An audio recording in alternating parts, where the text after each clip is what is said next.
à Combini. Ouais, j'ai vu ça sur Snap, sur les trucs. Oui. Clap, premier budget 2022. Donc, je suis Ludovic Karst, adjoint aux finances à la commune de Homboureau, où j'y habite depuis 2016 avec ma compagne et mes 2 enfants. Alors, adjoint aux finances, c'est un deuxième métier à plein temps. Il n'y a rien de tranquille. Il n'y a rien de difficile non plus. C'est beaucoup de temps personnel à consacrer à la commune et il faut aimer le faire pour pouvoir bien le faire. Homboureau, c'est une petite commune avec des moyens limités.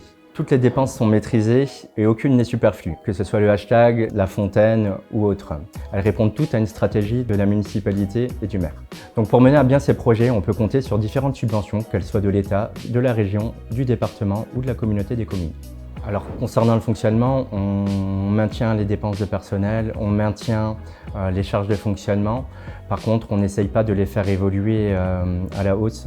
Il est important de maintenir son fonctionnement pour pouvoir réaliser de nombreux investissements. Alors un investissement de 7 millions d'euros pour une commune comme Homboureau, c'est un investissement majeur parce que les autres villes qui nous entourent, eux, investissent à hauteur de 20 à 30% de leur budget. Donc 7 millions d'euros, c'est 54% du budget de la commune. 54% en investissement sont réalisés parce qu'on peut bénéficier aujourd'hui de subventions délivrées par l'État, la région, le département et aussi la communauté de communes. En tant qu'adjoint des finances, donc je suis attentif à ce qu'on contrôle ce budget de fonctionnement. Je peux même vous dire que la ville est en une situation d'endettement qui est très faible par rapport à la moyenne des communes. Ce niveau d'endettement bas par rapport aux autres communes, ça ne veut pas dire qu'on n'a pas fait d'investissement sur Homboureau. Par contre, ça veut surtout dire qu'on a pu bénéficier de nombreuses subventions comme l'aide de l'État, de la région, du département ou même de la communauté des communes. C'est une volonté réelle du maire et de la majorité municipale de ne pas augmenter les impôts qui pourraient représenter une recette pour la ville, parce que la priorité, c'est de maintenir le niveau de vie des Hombourgeoises et des Hombourgeois, surtout avec le contexte actuel et une inflation qui n'est pas maîtrisée de nos jours. Alors les priorités de la ville 2022, c'est déjà de terminer nos projets en rue qui vont se dérouler jusqu'à 2028 si tout va bien. Donc c'est mener à bien en 2022 l'avancement des travaux qu'on a débuté depuis le début de l'année et qu'on a commencé même l'année dernière. C'est les petites villes de demain, donc avec l'acquisition du supermarché Netto, du premier étage de l'Office du tourisme et puis également de l'étude sur le devenir du couvent des Récollets. C'est également sauvegarder le patrimoine de la ville car depuis peu, on est plus beau village des Moselles. Le patrimoine et la culture ont toujours été un axe prioritaire pour la ville de Homboureau. Le sport, le monde associatif ont toujours pu bénéficier de subventions pas négligeables pour Homboureau dans le cadre où il permet de conserver un lien. Et Dieu sait que le lien est important depuis les derniers événements Covid qu'il y a pu y avoir sur ces 2 dernières années.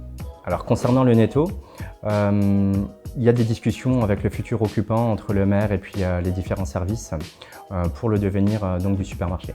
L'opération ne coûtera pas cher à la ville. Nous avons signé une convention ambitieuse avec le PFGE, donc l'établissement public du Grand Est, foncier du Grand Est. Ça va nous permettre de créer un montage financier en plusieurs étapes qui va nous permettre d'acquérir pour plus d'1 million d'euros donc le site et puis bénéficier donc de rentrées d'argent comme les loyers du futur occupant. Il y a une volonté claire de la part de la commune de faire venir de nouveaux habitants pour redynamiser notre secteur et Dieu sait qu'Homboureau aujourd'hui est une ville attractive. En 2021, le fait que pour une fois la ville regagne des habitants, c'est un signal fort pour la commune et c'est pour cela aussi qu'on met à disposition 2 nouveaux lotissements, les Mimosas et les Charmy en 2022 avec des nouvelles parcelles à vendre. Alors la fontaine, le hashtag, elles peuvent faire sourire ou être sujet à controverse. En tout cas, c'est une volonté forte et réelle de la majorité municipale.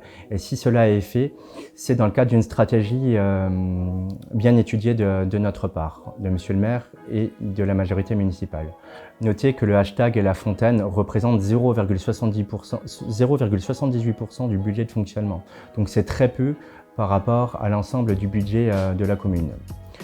Notons aussi que sur le hashtag et la fontaine, de nombreuses subventions ont pu être récoltées.